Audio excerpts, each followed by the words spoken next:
Bonjour, bienvenue, mon nom est Ibrahima Touré, je suis consultant en informatique chez EDMR. Dans cette vidéo, s'inscrivant dans le cadre de nos séries de vidéos sur la technologie WPF de Microsoft, nous allons présenter la leçon intitulée Custom Control 1 dans le chapitre Custom Control. C'est-à-dire que dans cette vidéo, nous allons commencer la réalisation d'un contrôle personnalisé en nous inspirant de l'exemple que nous avons vu dans le chapitre précédent et qui consistait en la réalisation d'un contrôle utilisateur. Contrôle utilisateur qui a porté sur la réalisation d'un contrôle de type file upload que nous avons ici inséré dans ce formulaire-ci dans cette fenêtre. Et donc, dans le contrôle précédent, nous avions un contrôle qui affichait trois aspects, c'est-à-dire un premier aspect ou une première apparence de défaut, et puis une apparence qui était celle d'un contrôle à un fichier de chemin non valide, et puis finalement troisième apparence et qui était celle d'un contrôle ayant un fichier valide. Donc, dans cette vidéo, dans ce chapitre-ci, nous allons essayer de réaliser la même chose. Nous avons aussi appris dans le chapitre précédent qu'un contrôle utilisateur est un contrôle qui dérive de la classe Content Control et que c'est un contrôle qui avait un template de départ, quoique ne signifiant pas grand-chose en termes de template et qui, pour lequel, en termes de fonctionnalité, il fallait aussi partir de crash afin de réaliser notre contrôle utilisateur.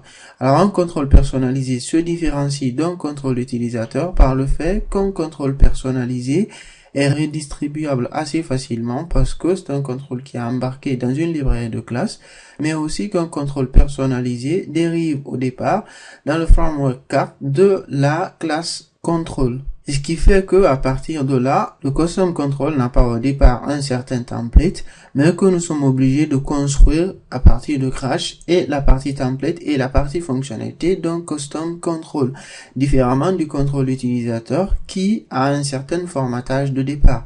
Donc nous allons fermer ceci et puis finalement faire Alt F afin d'ajouter un nouveau projet. Donc faisons projet.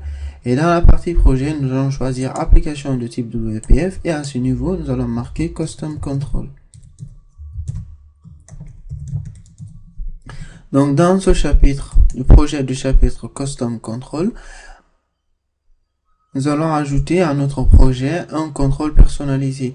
Donc, pour ce faire, dans notre fenêtre-ci, et nous réarrangeons ici à ce niveau, nous allons localiser ceci dans la solution.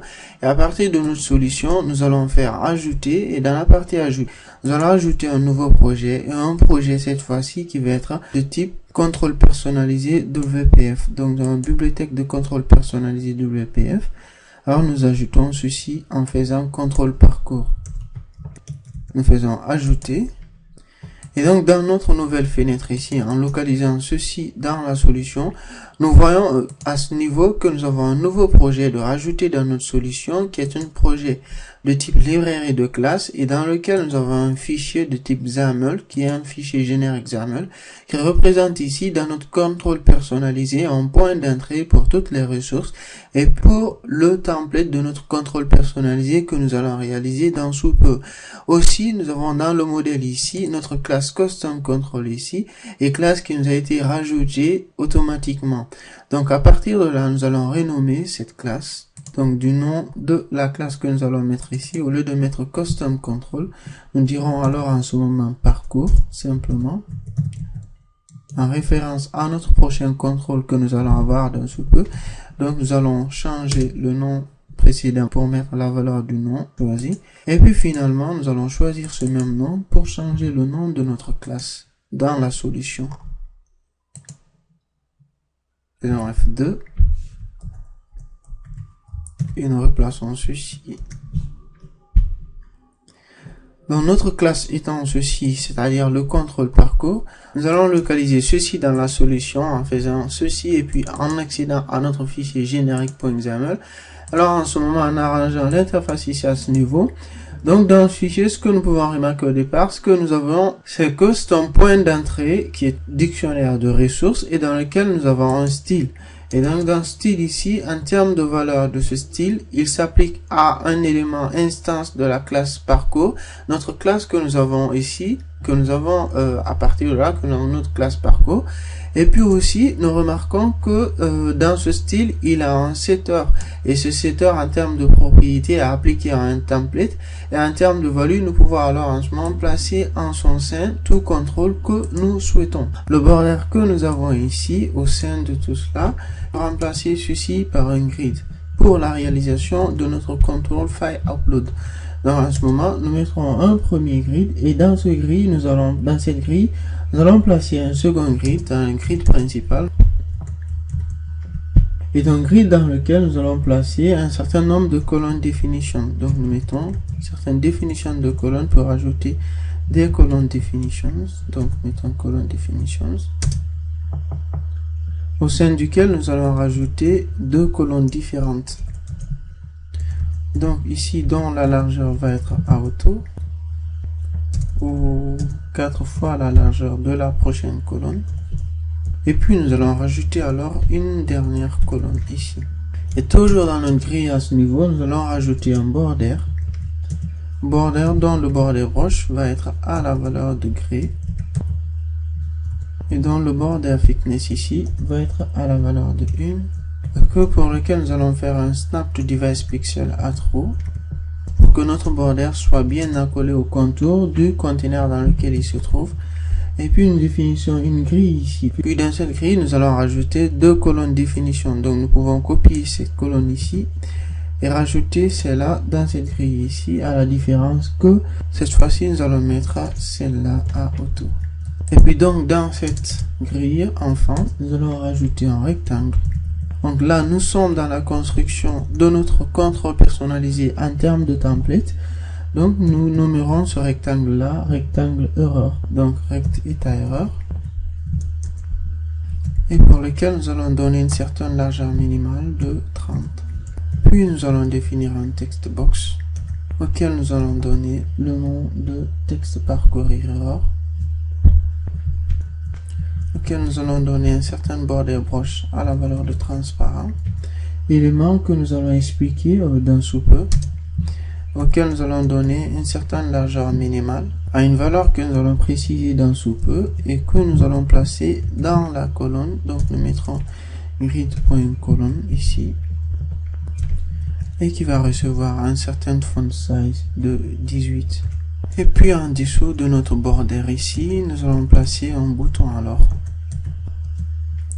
Bouton que nous nommerons ici à ce niveau, bouton parcourir erreur, que nous allons placer à la grille .colonne 1 et par lequel nous allons placer le texte temporaire de parcourir.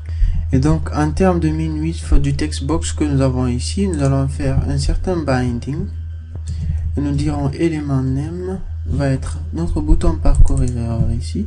Et en termes de path, nous allons dire que nous voulons lier la hauteur de ce bouton-ci. Et voilà. Donc à ce niveau, nous avons notre interface. Au niveau de notre contrôle ici, nous pouvons le voir. Nous allons alors en ce moment, pour essayer d'afficher cela, essayer de importer ce contrôle vers notre fenêtre main window ici.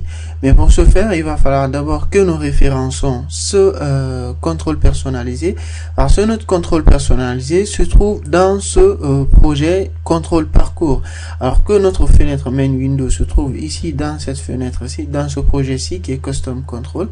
Alors pour cela, nous venons dans la partie référence et nous allons ajouter une référence vers notre projet contrôle parcours.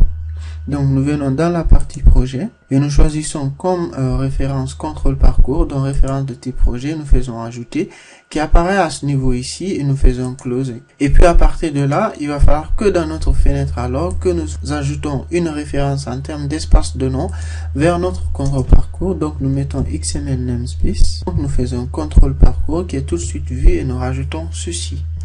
Donc à partir de là, nous allons préfixer ce dernier par lib parce que notre contrôle parcours se trouve dans une librairie de classes. Nous pouvons le préfixer par tout ce que nous souhaitons.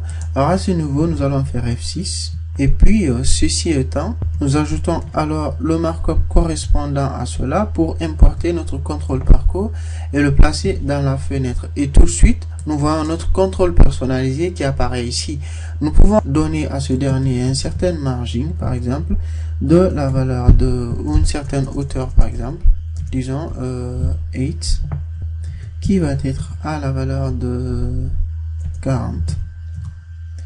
Et voilà, à ce niveau, nous avons notre contrôle personnalisé. Alors, notre contrôle personnalisé, nous allons faire ici, à ce niveau, au niveau de notre fenêtre ici, Windows Startup Location, pour lancer notre fenêtre à Center Screen. Et en revenant, notre contrôle personnalisé a ici un premier aspect. Nous faisons F5 pour lancer cette fenêtre. Et donc, ce que nous voyons comme aspect de notre contrôle personnalisé n'est pas très loin de ce que nous avions déjà réalisé au niveau de notre contrôle utilisateur. Nous avons notre petit rectangle ici à ce niveau, nous avons notre champ de texte ici, nous avons notre bouton parcourir qu'on est censé cliquer et aller explorer un ensemble de fichiers afin de charger le fichier que nous souhaitons. À ce niveau, nous pouvons taper le chemin du fichier et ce que nous souhaitons, c'est réaliser la même chose que nous avons réalisé dans le chapitre précédent en termes de réalisation de notre contrôle utilisateur concernant le file upload. À la différence qu'ici, nous allons présenter ceci sous trois aspects différents réalisés avec des apparences différentes, c'est-à-dire des templates différentes et apparences qui sont gérées par un Visual State Manager que nous allons voir dans les prochaines vidéos. Alors, chaque état de notre contrôle utilisateur ici est géré séparément et le tout est fusionné en un seul contrôle et l'utilisateur ne verra qu'un état à la fois. Cela va nous permettre dans le contrôle personnalisé de pouvoir réaliser un contrôle assez puissant en termes d'interface, en termes de template, en termes de fonctionnalité, mais aussi surtout va nous permettre de distribuer un contrôle qui est facilement maintenable. Merci d'avoir suivi cette vidéo. Je vous donne assez rapidement rendez-vous dans d'autres vidéos toujours portant sur la technologie WPF de Microsoft. Merci encore une fois de plus. Au revoir et à bientôt.